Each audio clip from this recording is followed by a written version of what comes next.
Bom dia, minha gente. Bom dia. Eu já falo alto por vídeo, acho que o microfone não é muito necessário, mas coisa do professor, né? Fala alto. Mas é, porque senão lá em cima ainda não ouve. Não, tá certo. É uma alegria muito grande para mim estar nessa casa aqui, para a gente conversar um pouquinho. Essa casa que me acolheu num momento de luto na minha vida, nem sei se a Vani lembra disso, acredito que não. Há aproximadamente 10 anos atrás, acho que 2014, 2015, e um momento de muita dor. Então eu cheguei aqui e fui muito bem acolhida. E quando a Vani fala sobre Setembro Amarelo e sobre esse acolhimento, isso me veio à mente. Eu trago um abraço do grupo espírita que eu faço parte, na cidade de Bezerros, Centro Espírita Apolo. E falar num mês em que é voltado à vida, né, a valorização da vida, me toca muito, porque quando a Vani falava aqui no começo que ela citou uma palestra de Jorge Elahá, eu assisti essa palestra, era uma entrevista que ele deu, e ele fala exatamente desse momento do Espiritismo, que é um momento de acolhimento, né, que o Espiritismo já passou por várias fases. E eu lembro que uma vez em uma palestra, eu até comentei assim, que o Espiritismo ele é o consolador prometido. Então ele consola a dor. Ele não é o esclarecedor prometido, embora ele também esclareça. Mas quando as pessoas chegam à casa espírita, trazidas por dores, que normalmente é assim, né? Trazida por dores, ela não está muito preocupada em esclarecer nada. Ela está preocupada em consolar essa dor. Então, é um momento realmente que o Espiritismo está vivendo de acolhimento, sabe? De acolher o outro. E esse projeto que a Vani falou aqui, de todo dia ter uma pessoa para escuta, isso é grandioso. Porque nós somos seres de fala, nós precisamos falar. Quanta dor tem guardada dentro da gente. Né? E quando a gente repete o mesmo problema, e que muitas vezes quem está do nosso lado já nem aguenta mais ouvir, é porque a gente ainda não elaborou aquilo. E a gente precisa falar, sabe? A gente precisa falar. A Vani também comentou aqui sobre os médicos, cada médico com sua especialidade, e o psiquiatra hoje em dia ele já não é mais visto com tanto preconceito e com tanto tabu. Mas eu ainda trago outro tipo de acolhimento que é extremamente necessário, que é o do psicanalista e do psicólogo. Porque muitas vezes a gente precisa de medicação, mas muitas vezes a medicação está na fala, na catarse. Eu preciso colocar aquilo para fora, para que eu elabore aquilo dentro. Né? E é por isso que o Centro Espírita tem o atendimento fraterno. Porque naquele momento a gente está ali para, eu não posso dizer nem que entender a dor do outro, porque muitas vezes a gente nem entende, mas acolher. E a Casa Espírita ela tem sim esse papel de acolhimento. Hoje eu estou aí com uma missão bem pesadinha, né? Falar da doutora Marlene Nobre.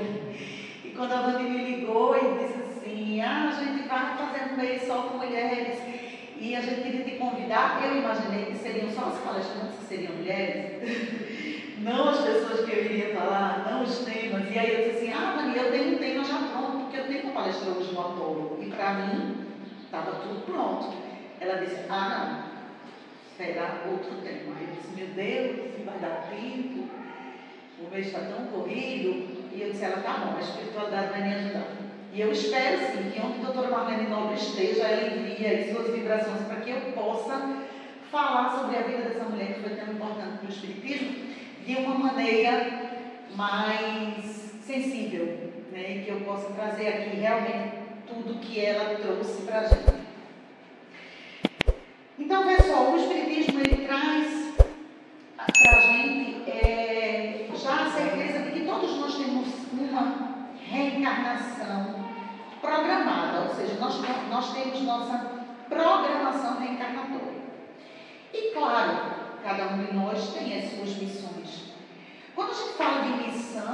dá a entender de que, nossa, só aqueles grandes ícones é que tem alguma missão para fazer aqui, né? Veio alguém que precisou criar a lâmpada, veio alguém que precisou criar o avião, o telefone, nossa, que missão. Veio Chico Xavier para consolar, veio Allan Kardec para codificar o Espiritismo. São grandes missões, claro, mas isso não quer dizer que um João, um José, uma Maria, uma Lília, uma Vani não tenham uma missão. E as nossas missões são muito de tentar se melhorar nesse mundo tão difícil, né?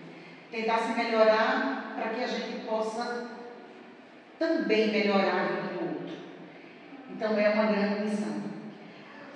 A grande questão é que nessas programações reencarnatórias, ou seja, quando a gente está para reencarnar, a gente senta lá e vamos tentar definir as pessoas que a gente vai conviver, o que a gente vai fazer da vida da gente. Isso vem, isso é claro, a não ser que seja numa reencarnação compulsória, aquela que é obrigado a você vir e cumprir aquela tal coisa e conviver com aquela tal pessoa. Mas normalmente a espiritualidade vem nos esclarecendo de que a gente precisa fazer esse controle, né, essa organização antes de reencarnar. Mas a gente também tem uma coisa chamada livre-arbítrio. E muitas vezes a gente programa e quando chega aqui, a gente diz, eita, o fardo está muito pesado. Não é por aí. Tem o véu do esquecimento, e aí esse caminho aqui era para seguir, mas eu estou pronta para dizer que não vou seguir. Isso é muito pessoal, né? Mas com a doutora Marlene, eu acredito que não foi assim. E ela vai servir muito de exemplo, sabe? Enquanto eu estava fazendo essa pesquisa, eu vendo como eu me senti pequenininha, sabe? Diante de uma mulher que fez tanto, né? Que vocês vão ver durante a nossa conversa, que um dos marcos dela é exatamente dizer que era muito humilde. Ela dizer que não fez nada, que podia ter feito mais. E aí, quando eu vi aquilo, eu disse, meu Deus do céu, onde é que a gente está, né? Doutora Marlene Rossi Severino Nobre, ela nasceu em 1937 em São Paulo. E ela é um exemplo de persistência, de perseverança. É um exemplo de que a reencarnação não foi em vão, sabe? De que houve uma programação reencarnatória, a gente vai ver isso no rumo que a vida dela vai tomando e que ela colheu isso, que realmente cumpriu o que ela veio fazer. Marlene nasceu num berço espírita, filha de seu Pedro e Dona Aida, e os dois se conheceram numa casa espírita, casaram e tiveram 6 filhos, dentre esses Marlene é a única mulher. E Marlene foi criada junto com os irmãos dentro de uma casa espírita, então desde muito novinha ela participava de evangelho no lar, ela participava de palestras públicas, ela via os pais indo para a reunião mediúnica, participava de entrega de sopa e sempre muito ativa. E ela conta que quando ela estava começando a ficar assim na pré-adolescência, ela já conseguia entender, porque a mediunidade começou a aflorar, e ela já conseguia entender que o papel dela no mundo seria realmente voltado ao espiritismo. Ela conta, ela diz assim, o culto do evangelho em nossa casa, é um trecho dela, tá? Ela fala dela. O culto de evangelho em nossa casa, feito com tanta unção dos meus pais, é uma referência inesquecível na minha vida. Uma vigorosa viga de sustentação de minha alma carente de espiritualidade. Então ela diz que o evangelho no lar foi um marco fundamental. E nesse momento eu comecei a pensar na nossa responsabilidade com nossos filhos, com os jovens que estão conosco. A responsabilidade de não só mostrar o caminho, mas de ser exemplo. Eu fui criada numa família católica, eu fui criada com os meus avós, numa família católica, e minha avó sempre me direcionou para a igreja, mas era aquela coisa, fiz tudo lá, todos os dogmas da igreja católica, eu cumpri tudo direitinho, né? Eu fui batizada, e aí depois eu fui para catecismo, eu fiz primeira comunhão, eu fiz crisma, olha, tudo, a casei na igreja católica, tudo isso aqui. Só que minha avó me fazia ir para a igreja todo domingo, mas ela nunca ia. E eu me perguntava, eu sempre fui muito questionadora, e eu dizia, como assim? Por que eu tenho que ir e ela não vai? Porque quando ela estiver agora, ela deve estar, desculpa aí, vó, mas é isso. O exemplo não houve. Houve o direcionamento. Você vai, porque precisa ir. Mas ninguém da minha família frequentava a igreja.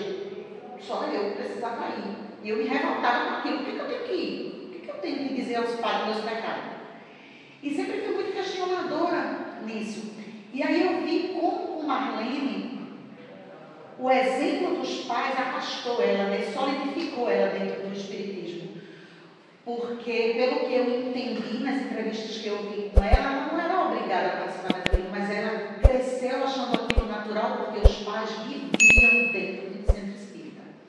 Então, quando você traz os seus filhos para uma casa espírita, é importante que você também venha, não só encaminhe. É importante que ele veja. É igual você dizer para os filhos assim, você precisa comer verdura na hora do almoço e você não come verdura. Onde é que está o exemplo? O exemplo é que arrasta.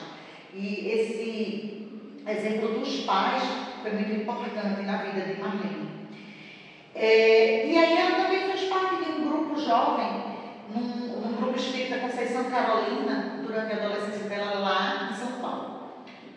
Como ela sempre foi muito dedicada aos estudos, o sonho da vida de Marlene era se tornar médica. E aí ela estudou com muito afinco para isso.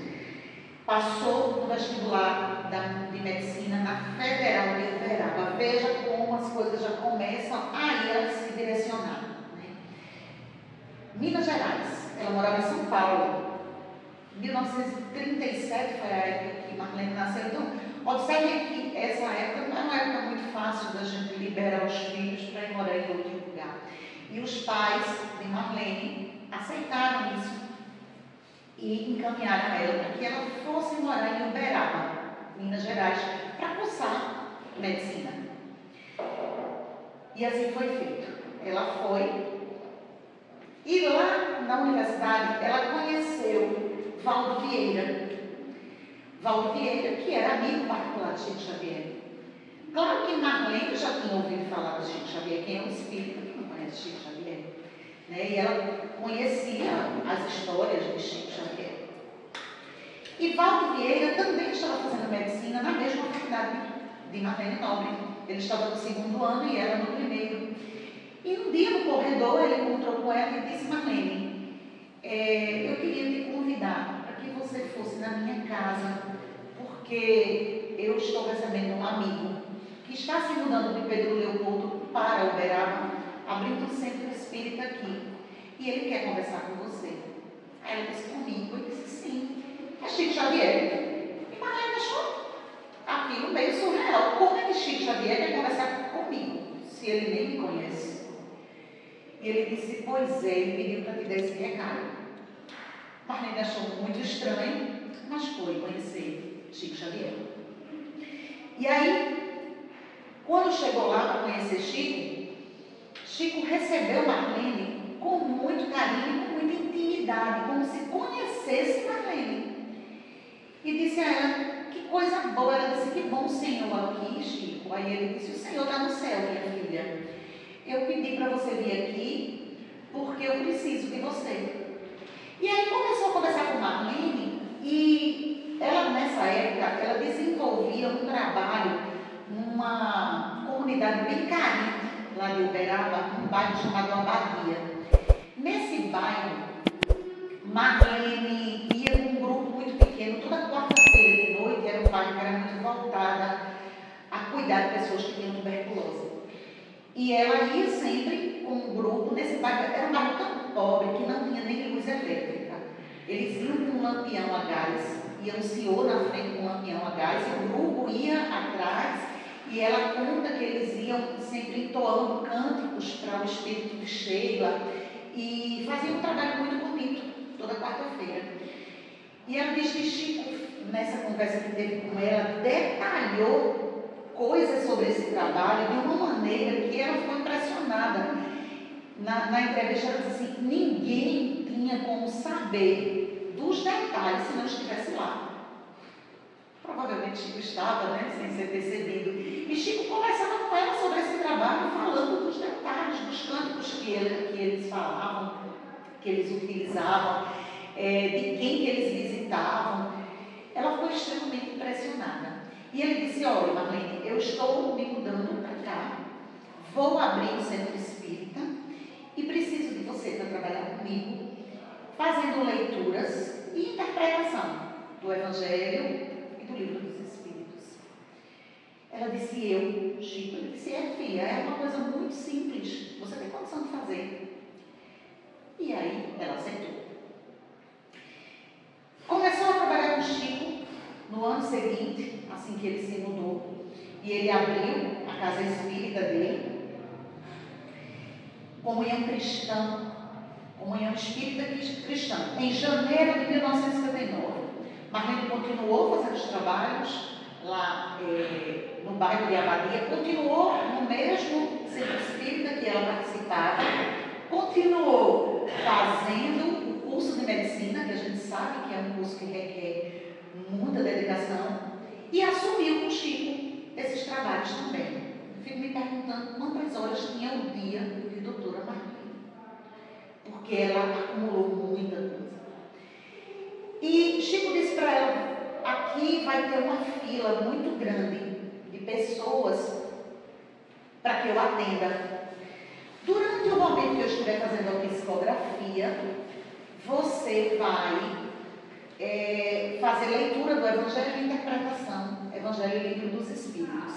Quando eu for para a fila atender as pessoas, a fila é muito grande, e aí eu preciso que você fique junto de mim, porque as pessoas às vezes demoram conversando, e aí você vai coordenando esse tempo direitinho.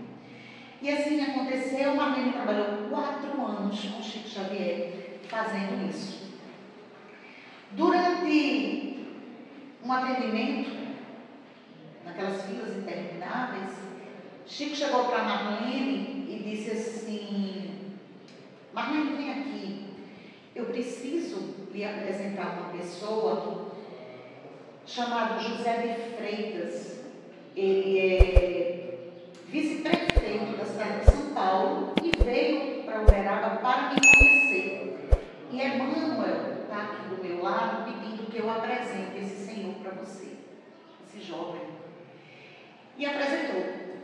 E Chico agiu aí como cupido, né? Chico e Emmanuel direcionaram aí esse relacionamento. José de Freitas Nobre, estudante de jornalismo, vice-prefeito de São Paulo e advogado. E conheceu Marlene ali naquela fila e eles se apaixonaram e começaram a namorar.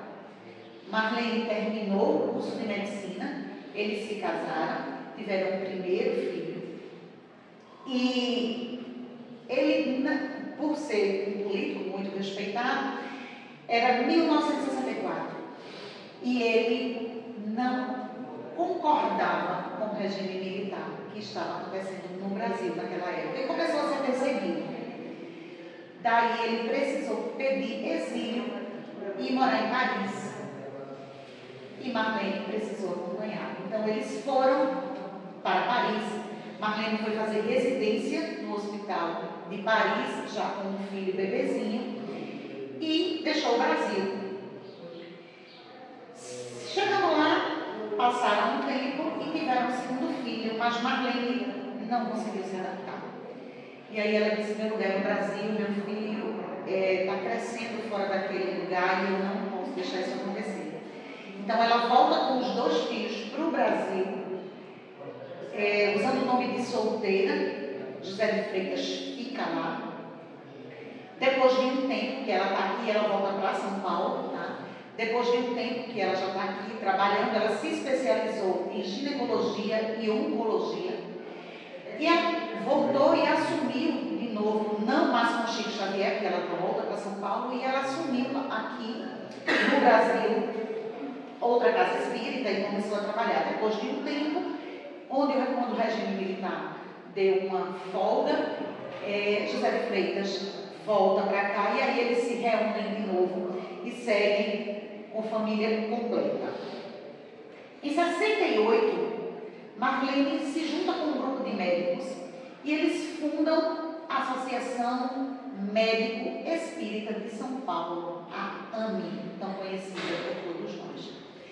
A AME, ela foi fundada em 1968, era um grupo muito pequeno, voltado muito ao estudo nessa área científica do espiritismo.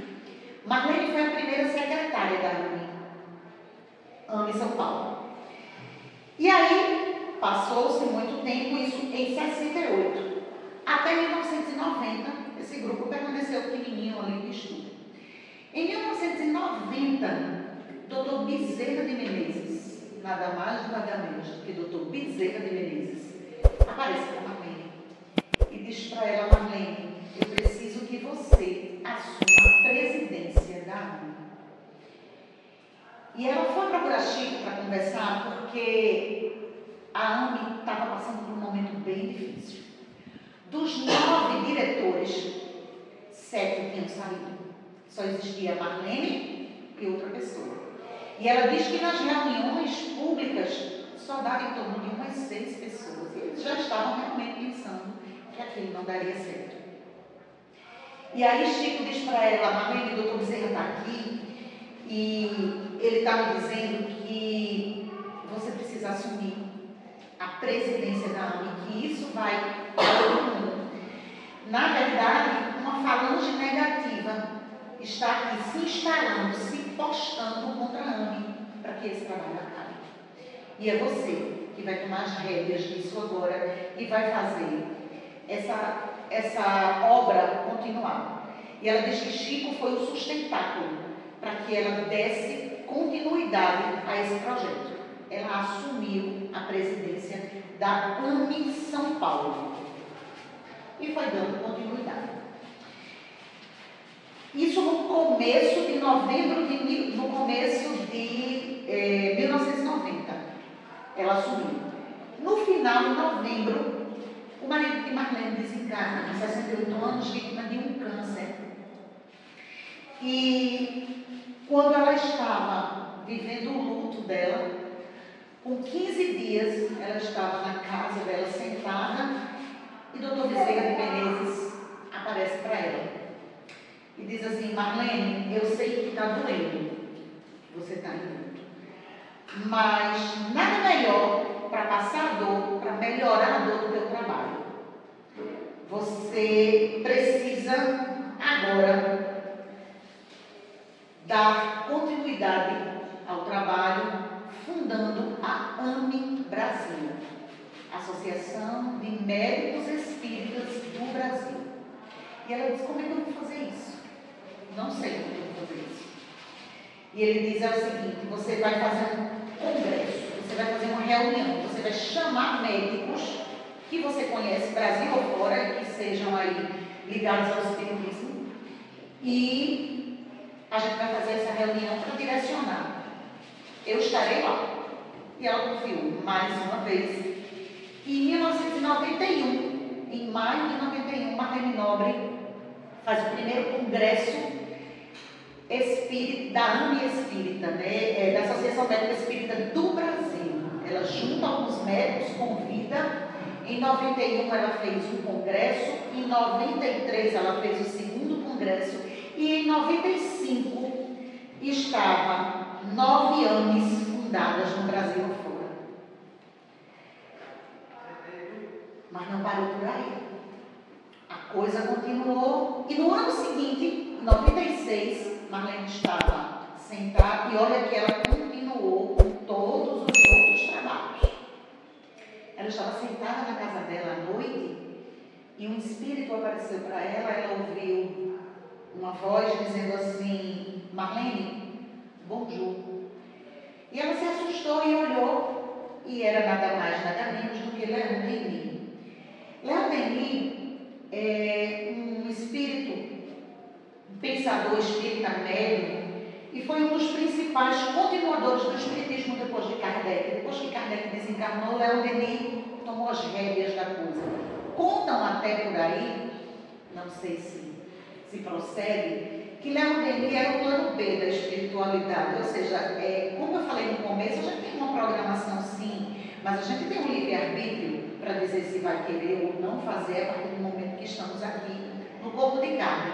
E aí, eu já ouvi alguma coisa, não vou dizer a vocês a fonte, porque eu não lembro, mas eu já ouvi alguma coisa nesse sentido, de que se Kardec, quando chegou aqui, não quisesse dar continuidade, Leon Denis assumiria esse papel de trazer a codificação da doutrina. Mas eu posso dizer que Leon Denis é um consolidador da doutrina, né? Ele realmente deu continuidade após a partida de Kardec. E aí era Leon Denis que estava lá, dando bonjour a Marlene. E ela disse: professor, o que queres? O que é que eu posso fazer pelo Senhor? E essa frase me tocou muito e eu vou trazer aqui daqui a pouquinho. O que é que eu posso fazer pelo Senhor? E aí ele olha para ela e diz assim: a Europa, Marlene, a Europa. Quando é que você vai começar o trabalho na Europa? E ela diz: bom, eu estou pronta, mas eu nunca tive convite para ir para a Europa. E ele ficou parado olhando para a cara dela e disse: você está esperando o convite? E desapareceu. E aí ela disse: opa, o convite chegou. E ela vendeu o carro que tinha para custear a viagem e foi embora para a Europa, começar a expandir a AME.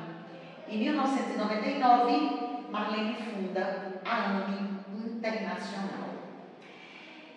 Então, hoje no Brasil, vindo lá, de doutora Marlene Nobre, nós temos 78 anos.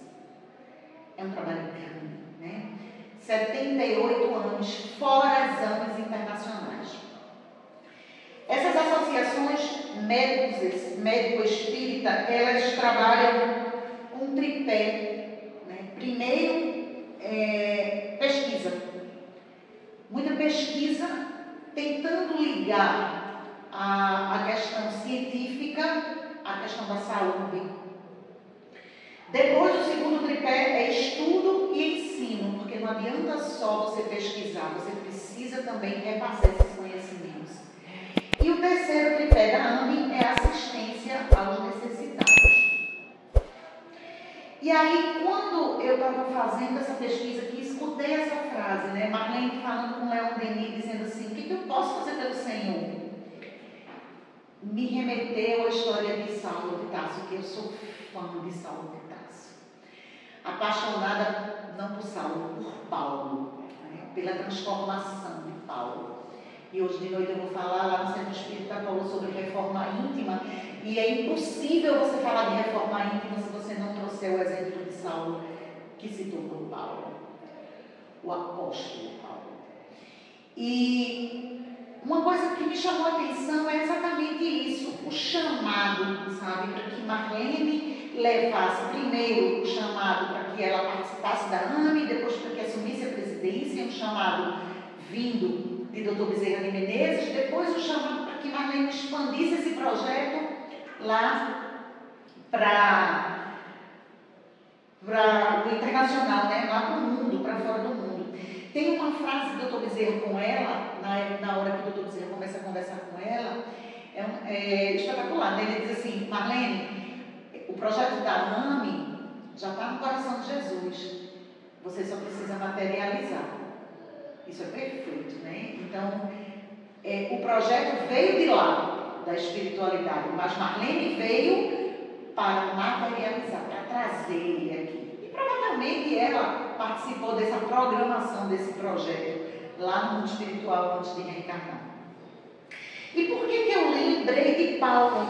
Eu lembrei de Paulo porque quando Saulo, que foi um dos maiores perseguidores dos cristãos. Estava no caminho de Damasco, essa história acho que todo mundo já conhece, né? Ele estava lá indo atrás de Ananias, que era um divulgador do cristianismo e que ele estava querendo matar Ananias, como ele já tinha mandado matar vários outros cristãos. Quando ele vai no caminho de Damasco, a cavalo, que é a controvérsia, mas não é o caso, uma luz muito forte ofusca os olhos e ele cai. Né? Quando ele cai, ele escuta uma voz do lado dele dizendo assim: Saulo, Saulo, por que me persegues? E ele diz: quem és, Senhor? E a voz diz assim: eu sou Jesus, a quem tu persegues. E nesse momento, Saulo faz uma pergunta muito parecida com a pergunta que Marlene faz lá para Leon Denis, né? Saulo diz assim: Senhor, o que queres que eu faça? E aí Jesus dá as instruções para que ele entre para Damasco e espere, né? Ele fica cego na hora e aí ele espera. Ananias, aquele homem que ele estava lá indo matar, vai lá e cura a visão de Saulo, visão física de Saulo, porque naquela hora não só a visão física estava sendo curada, era uma visão muito maior. Mas isso me lembrou Saulo exatamente porque ele se coloca à disposição, sabe? Quando Leon Denis, quando o doutor Bezerra chega para Marlene e diz assim: é assim que tem que ser feito, ela se coloca à disposição: o que queres que eu faça? E foi isso que Paulo perguntou, que Saulo perguntou para Jesus até se tornar Paulo, né? Senhor, o que queres que eu faça? E eu acho que essa pergunta é uma pergunta que a gente precisa se fazer todo dia, sabe? É uma pergunta que a gente precisa fazer: Senhor, o que queres que eu faça?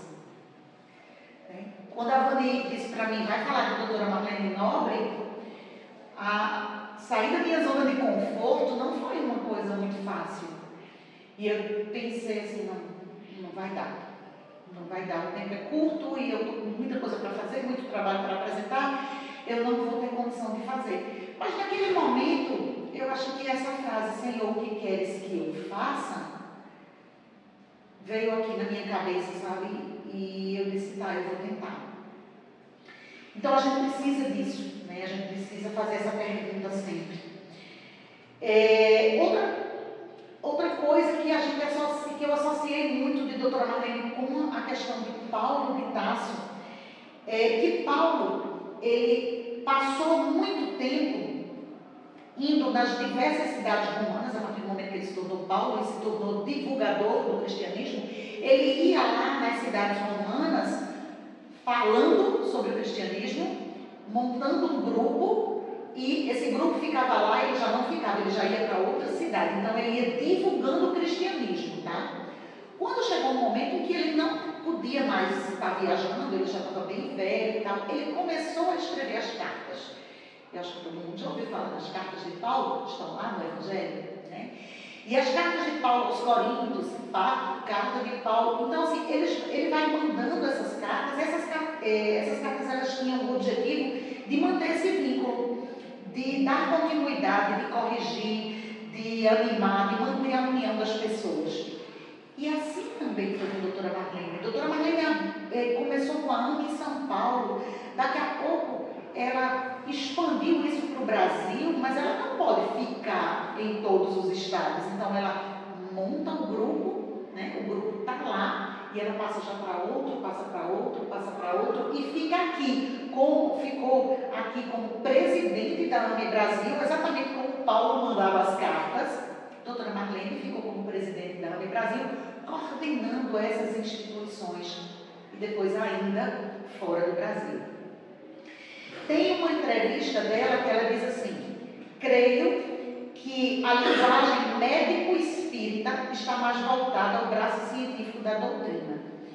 E isso é muito importante, né? Porque desde que Kardec trouxe essa doutrina para cá, ele mostrou para a gente que essa doutrina ela se sustenta em três, né, um tripé. E aí, essa sustentação se dá a base científica, a gente tem uma base filosófica que faz a gente pensar, porque a filosofia precisa fazer a gente pensar, e também a base religiosa, porque porque chegou aqui no Brasil, a doutrina tomou outro rumo. O povo brasileiro é um povo muito religioso. E aí a doutrina tomou esse rumo. E ela diz que, para levar essa questão da doutrina espírita para fora do Brasil, ela precisava ter outra vertente, ela precisava de algo para sustentar esses estudos. E é exatamente a base científica que vem sendo estudada pelos médicos da AME. Continuando, ela diz, por isso, ela é também aceita por nossos irmãos do exterior. Todos nós sabemos a dificuldade que é divulgar o espiritismo em outros países. Isso se dá principalmente porque não há uma aceitação dessa forma que o espiritismo é organizado aqui no Brasil. E ela continua dizendo que os europeus têm desgostos profundos por seitas e religiões. Daí a dificuldade de aceitar o modo brasileiro de viver o espiritismo. Eles não gostam de pregação, do velho estilo, daquele que pareça lavagem cerebral, imposição de ideias, sem discussão. Então, a AME, ela traz, primeiramente, a argumentação científica nos seus estudos, depois, daí ela chama a razão, depois ela tira a conclusão religiosa. Então, veja, era um grupo de espíritos que precisavam ser atingidos de outra maneira. E aí foram atingidos exatamente pelo cunho científico, né? E aí trazendo isso, essas verdades, levando para fora para o mundo. Então, a doutora Marlene, ela ainda fundou e dirigiu o jornal Folha Espírita, a creche Largo Alvorecer, em Diadema, São Paulo. Presidiu durante muitos anos o Centro Espírita Caibar Schutel, também em São Paulo, ao mesmo tempo que era presidente da AME de São Paulo e presidente da AME do Brasil, tá? Ao mesmo tempo. Se tornou uma das maiores palestrantes e divulgadoras do espiritismo, conferencista também, e escritora também voltada da doutrina espírita.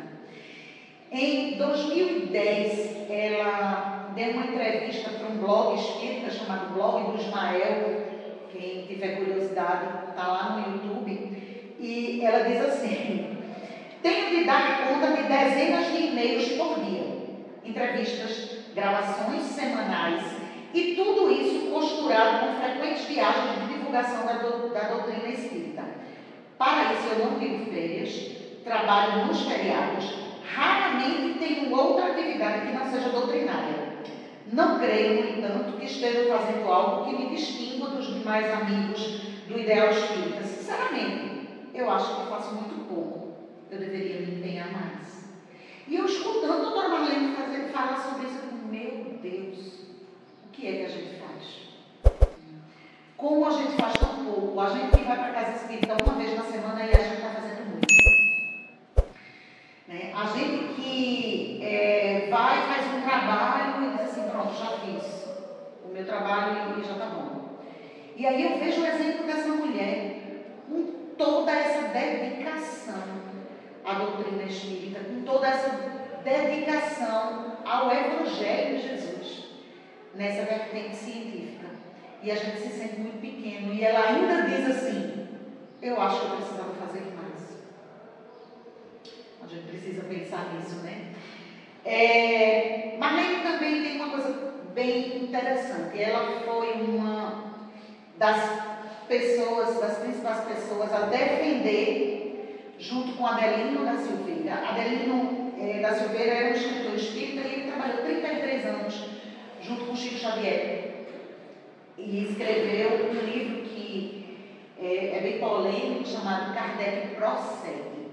E junto com Adelino, a doutora Marlene defendeu a ideia de que Chico era a reencarnação de Kardec. Ela conta, está no YouTube, viu, essa entrevista dela, foi em dezembro de 2014, é um programa chamado Diálogo Espírita, na TV Caminho da Luz. E nessa entrevista, é bem interessante, eu assisti a entrevista assim na íntegra, e ela diz assim, que estava no momento daquelas filas, que ela ajudava Chico nas filas, e ela fala que teve alterado, um estado alterado de consciência naquele momento. Ela estava em pé junto de Chico, e Chico disse assim, Marlene, ela disse que parou e sentiu, viu, né, teve uma visão aí mediúnica, Kardec sentado, escrevendo. E ela disse que olhou para Kardec, estava presente ali, ficou olhando para Kardec e daqui a pouco escutou na fila Chico dizer assim, Marlene. E aí ela meio que voltou e olhou para ele e ele estava rindo muito. E ele rindo disse assim, minha filha, você está vendo o nosso passado? E ela disse que a partir daquele momento ela teve a certeza de que Chico Xavier era a reencarnação de Kardec. Segundo ela, em nenhum momento Chico chega para comprovar isso, mas ela disse que ele conversava com ela como se realmente ela já soubesse daquilo. E ela disse, Chico não divulgou isso porque ele precisava de um pouquinho de descanso nessa tarefa que ele precisava cumprir com o Chico Xavier. E se a coisa fosse muito divulgada, talvez tomasse outro rumo. E naquele momento não era mais o objetivo, não era exatamente trazer à tona essa verdade, mas ela disse com toda certeza, durante todo esse tempo que viveu com Chico Xavier, tinha certeza disso. E aí o que acontece? Ela, em 1997, ela pediu auxílio à espiritualidade, uma orientação para que ela pudesse divulgar isso. Ela queria divulgar isso antes que Chico desencarnasse. E aí Caibá Schutel, que era o mentor espiritual do Centro Espírita, que ela era presidente, apareceu para ela e disse assim, você tem certeza, Marlene? Isso é uma bomba. Você tem certeza de que você quer divulgar isso? Ela disse, tenho. Estou disposta a divulgar isso. Aí ele disse, então você vai esperar um pouco e quando for o momento, você vai perceber. E assim aconteceu. Um médico chamado Antônio Bagui Filho, numa reunião, na 34ª confraternização da Mocidade das Madurezas Espíritas do Triângulo Mineiro. Estava com o público, uma conferência espírita, com 500 pessoas. Esse médium Baduí, ela chama ele de Toninho Baduí, recebeu uma psicografia, e olha que ela não tinha falado isso para ninguém. Ele recebeu uma psicografia, e essa psicografia, quem quiser, está lá na internet, você pode procurar. Uma carta psicografada contando que Chico era a encarnação de Allan Kardec. E aí ela disse, bom, eu acho que chegou a hora da divulgação. E quando ela soube disso, ela foi lá falar com Chico. Voltou para Uberaba para falar com Chico e tinha uma pessoa que trabalhava com Baduí, que estava junto na hora da psicografia, e encontrou com ela e disse assim, Marlene, elas estavam na fila para falar com Chico, disse, eu vim agora para pedir autorização de Chico, porque essa carta chegou e a gente precisa divulgar. E quando ela chega lá para conversar com o Chico diz assim, quantas pessoas tinham nesse momento lá? Em torno de umas 500 pessoas. E Chico sorriu. Ele não disse não faça, mas também não disse faça. E eles entenderam como se fosse um sim.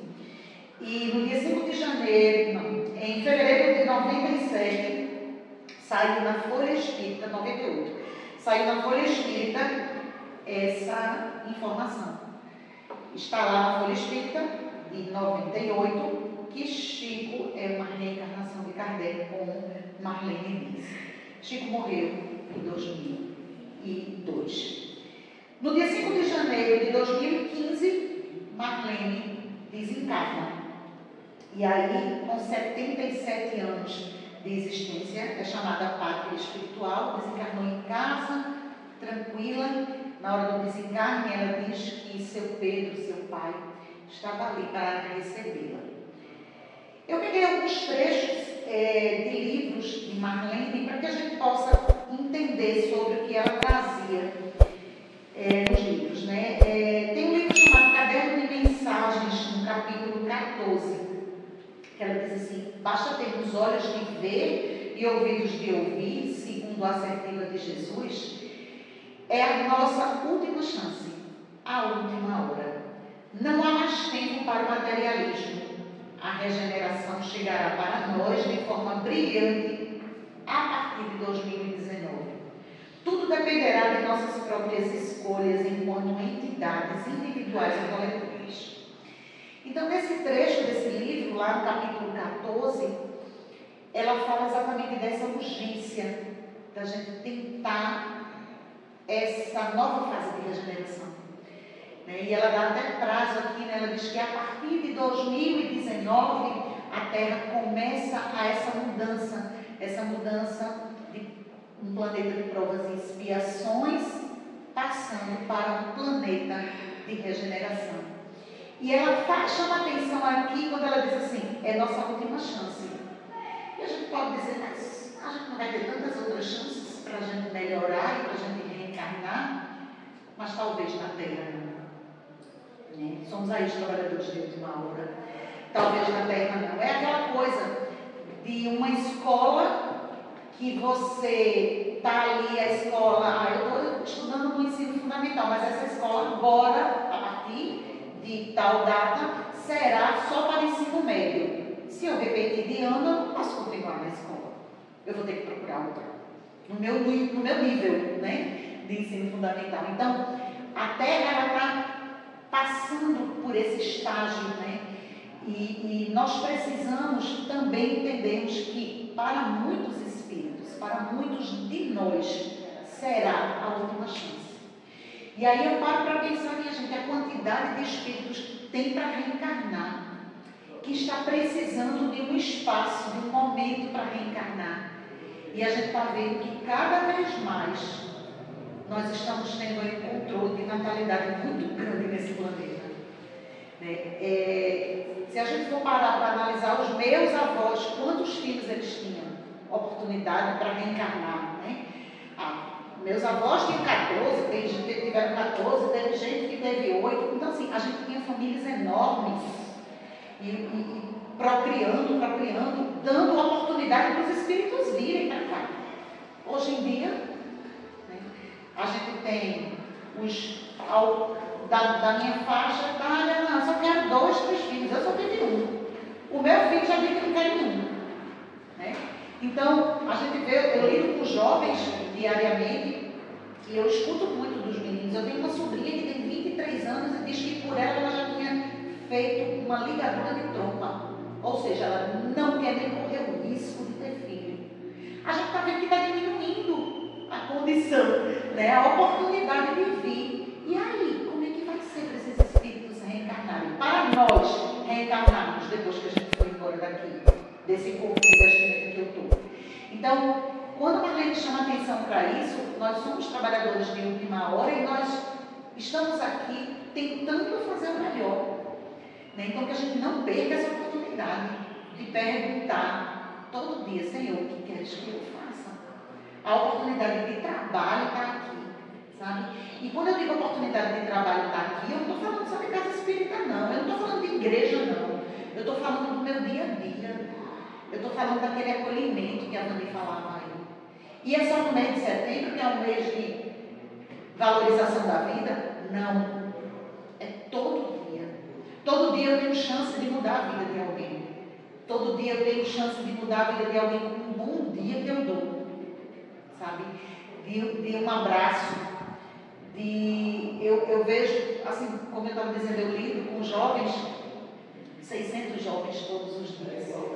E eu vejo, assim, a carência de atenção, a carência de fala, a carência de ser notado, que a maioria dos jovens hoje em dia tem.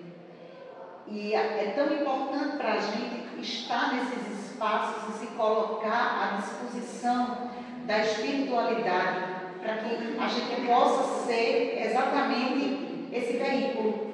A gente possa realmente dar a atenção que essas pessoas precisam. Então, oportunidade de trabalho nós temos todos os momentos. Tá? Existe outro trecho, existe um livro de Marlene que é muito conhecido, chamado Meus Pedaços do Espelho. É um livro meio que uma biografia de Chico Xavier, como ela viveu muito tempo ao lado de Chico, ela fala muito sobre isso. E tem um trecho que ela diz assim, vejam, e André Luiz está presente, André Luiz ajoelhou-se diante dele, ela fala sobre um momento em que eles se encontram no mundo espiritual. Todos os três fatos comprovam a superioridade de Chico Xavier. E talvez a gente nem entenda esse trabalho magnífico, né, que Chico Xavier trouxe para cá, consolidando o Espiritismo, saindo da questão só de pesquisa que foi Kardec, né? Porque Kardec, na verdade, ele, quando veio, ele não teve a intenção, acredito, que a intenção de Kardec era um professor, pesquisador, não era trazer o Espiritismo como uma questão religiosa, era trazer o Espiritismo, era comprovar os fenômenos que estavam acontecendo, mas numa visão muito científica, numa visão muito filosófica. E a partir do momento que Chico veio, Chico trouxe, aproximou, né, o Espiritismo da questão religiosa. A gente tem algumas pessoas que me perguntam, eu tenho um colega que ele adora me dizer isso, talvez para me provocar, porque ele diz isso o tempo todo, que o Espiritismo não é religião, o Espiritismo não é religião. Tá, para você não, para mim é. Tá? A palavra religião é religar, algo que vai me ligar ao divino. E eu me ligo ao divino através do Espiritismo. Se ele acha que não é, ok, tudo bem. Mas para mim é. Tá? Então, o Espiritismo ele tem essa função, além da científica e filosófica, de nos ligar ao divino. E nesse traço, ele sim, também é religião. No livro Lições de Sabedoria, Momentos de Reflexão, Marlene diz assim, mas quem sou eu senão uma formiga das menores, que anda pela terra cumprindo sua obrigação? Nunca procurei explorar a mediunidade. Temos que ser nós mesmos e prestarmos à vida a nossa colaboração, por menor que seja. Todos nós somos chamados a dar o nosso ponto na magnífica tapeçaria da vida. Então, nesse trecho, ela está mostrando como ela foi humilde, como ela trabalhou tanto, trouxe tanta coisa da doutrina espírita para nós e para o mundo. Quando eu digo para nós, a nível Brasil, e para o mundo. E ela ainda dizia, se achava muito pequena, e ela ainda dizia que era uma formiga que estava dando a contribuição, mas que mesmo assim, mesmo sendo pequena, ela daria essa contribuição. E aí traz a gente de novo para a mesma indagação. Que contribuição eu estou dando? Tá? Para o Espiritismo mesmo, que contribuição eu estou dando? Essa casa que acolhe a gente, né? Essa doutrina santa que acolhe a gente, que muda a vida de tantas pessoas, com uma visão bem mais ampla do que é estar aqui na Terra. Ou estar, né? Porque nós somos seres espirituais, estamos aí passando por esse momento. Mas o que é que eu posso fazer? Que contribuição eu posso fazer? Talvez a contribuição seja exatamente a divulgação, mas a gente não pode impor nada a ninguém. Acho que eu convivi muito tempo dentro de uma instituição católica, eu sendo espírita. Eu fui por 7 anos professora de ciências de uma escola católica coordenada por freiras. E eu convivi com essas freiras muito e muito tempo, né? Foram 7 anos. E eu era íntima, assim, de almoçar com elas e de participar ativamente de tudo dentro da escola, até que chegou um momento, acho que depois de 5 anos que eu estava, que a diretora descobriu que eu era espírita. Não foi uma conversa muito amigável, né? Ela descobriu assim, eu nunca tive a intenção de esconder, mas eu também não precisava divulgar. Sabe aquela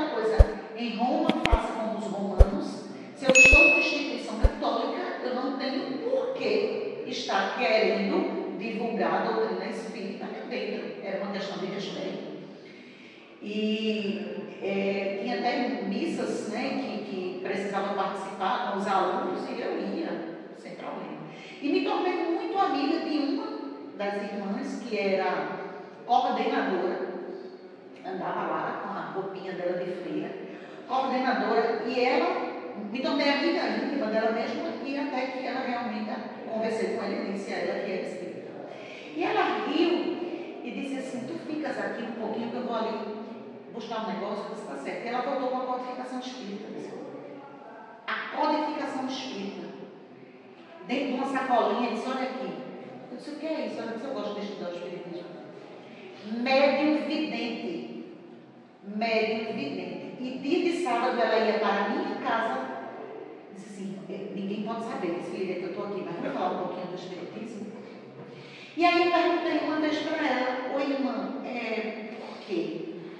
Se você conhece todas essas verdades espíritas, entende como verdade, conhece a mediunidade, porque você tem a mediunidade de evidência, e até ela dizia que tinha um espírito que ela acha que era o protetor dela, era Paulo, ela chamava ele de Paulo, e que aparecia muito para ela.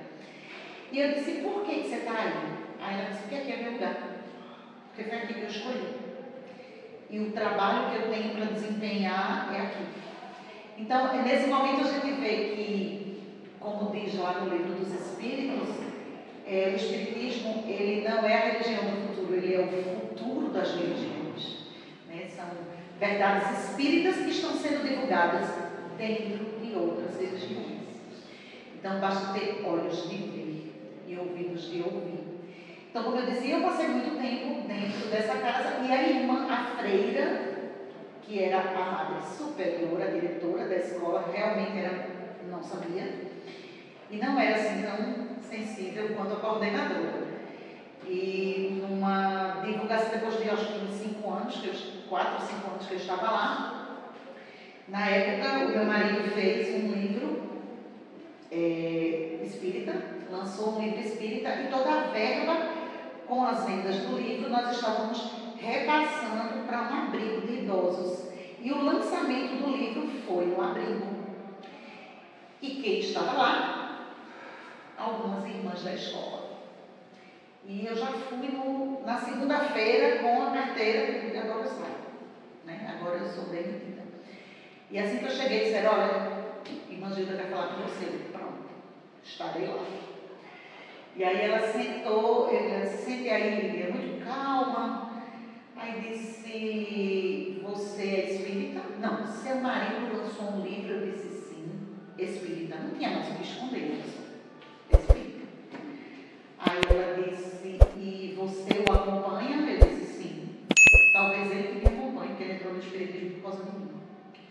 Aí ela disse: ah, tá, e eu vou lhe dar um livro.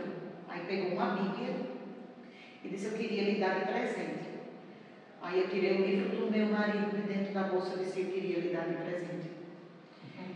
Eu conheço o Evangelho, mas eu queria também que a senhora conhecesse o livro dele. Ela disse: ah, obrigada. Lídia, cuidado para não misturar as coisas. Eu disse: eu ensino ciências aqui, não tem nada a ver com religião. E assim foi. Né? Eu fiquei 7 anos lá, só saí porque eu pedi para sair quando eu vim morar aqui em Bezerros. Então, assim, tinha um padre também, que era o padre mais espírita que eu já conheci, né? E que eu levei esse padre. Eu ensinava ciências e ele filosofia, e aí a gente conversava muito, discutia muito sobre tudo isso.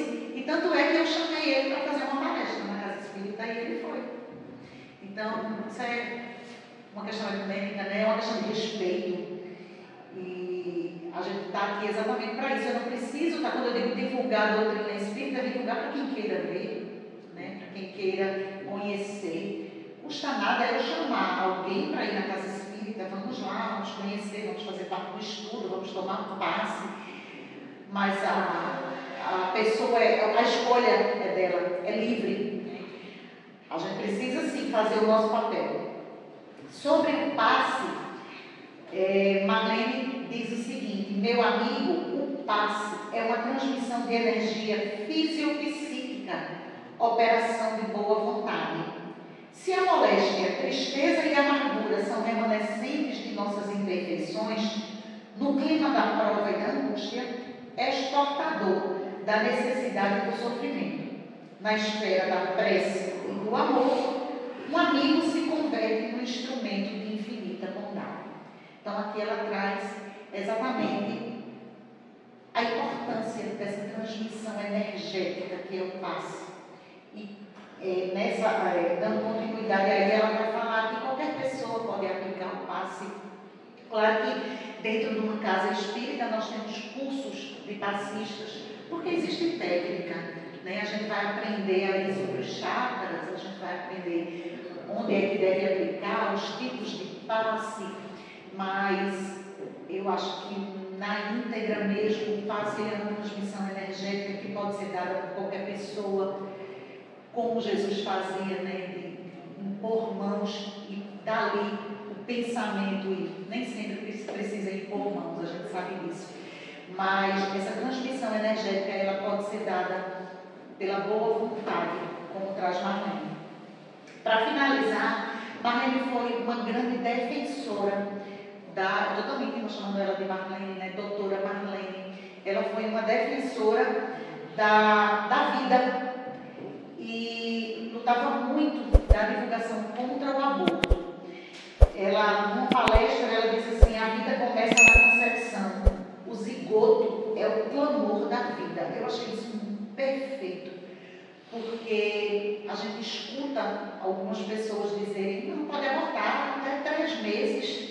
Nem tem vida, aquilo ali é uma célula feminina com uma célula masculina e tal, não tem problema nenhum. E até, eu conversando com uma professora de ciências, as meninas vêm muito me perguntar sobre a pílula do dia seguinte, professora, era abortiva? Gente, qualquer coisa que impeça esse desenvolvimento desse zigoto, que é exatamente a formação, a primeira célula do ser vivo, ali, Marlene diz aqui, já é um clamor da vida. Já existe um espírito que está ligado àquela célula que vai se desenvolver e que vai vir ao mundo. Então, ela também defendia isso, a vida. E ela dizia assim: o embrião contém em suas células todo o projeto de um novo ser, mostrando que pode, assim, ser só, mostrando que assim não pode ser só um emaranhado de células. Então, ali existe sim vida, a partir do momento em que há a junção do ovócito com o espermatozoide, formando essa primeira célula, já existe um espírito destinado a vir naquele embrião. E ela diz: o aborto é um delito grave para a providência divina. A vida não nos pertence, pertence sim ao poder divino. E aí outros assuntos são abordados por Marlene nos livros como Mediunidade, Espiritualidade Cósmica. Então ela tem uma gama de provocações para a gente, né? Então durante a vida e depois também da vida física, né, lá na pátria espiritual, Marlene trouxe uma grande contribuição para o Espiritismo. Ela não passou por essa vida infame, foi uma mulher firme no comando das suas responsabilidades. E aí eu pergunto: e as nossas responsabilidades? Sabe? Eu percebi, quando eu estava fazendo essa pesquisa, que eu não conhecia nada da doutora Marlene Nobre, e agradeço a Avani aí a oportunidade de conhecer, eu percebi que quando a gente fala de doutora Marlene Nobre, eu vou estar tendo respaldo para falar hoje de noite sobre reforma íntima, sabe? Quando eu aceitei e que me deparei com esses 2 estudos na mão, eu digo: poxa vida, um complementa o outro. Tem tudo a ver, sabe? Marlene mostra para a gente, assim como o apóstolo Paulo mostrou com a reforma íntima, Marlene mostra para a gente o que é que a gente deve fazer para a gente seguir esse caminho. Um caminho que a gente escuta muitas vezes assim: estou aqui, foi eu que escolhi. Foi você que escolheu, fomos nós que escolhemos estar aqui, reencarnado. tanta gente está precisando dessa oportunidade, que a gente possa aproveitar essa oportunidade da melhor maneira, né? Tendo essa mulher tão forte, essa mulher que fez esse trabalho lindo, que contribuiu tanto para que a gente tenha o que a gente tem hoje do Espiritismo, tendo ela como exemplo, tendo tantos outros exemplos, oportunidades nos são dadas diariamente para que eu consiga fazer essa reforma íntima, para que eu consiga me melhorar, para que eu consiga cumprir aquela missão que eu falava lá no começo, que eu programei até chegar aqui. Quero agradecer a oportunidade de trazer um pouquinho dessa vida tão linda, né, dessas contribuições de doutora Marlene Nobre, e agradecer a casa também pelo convite e pelo acolhimento.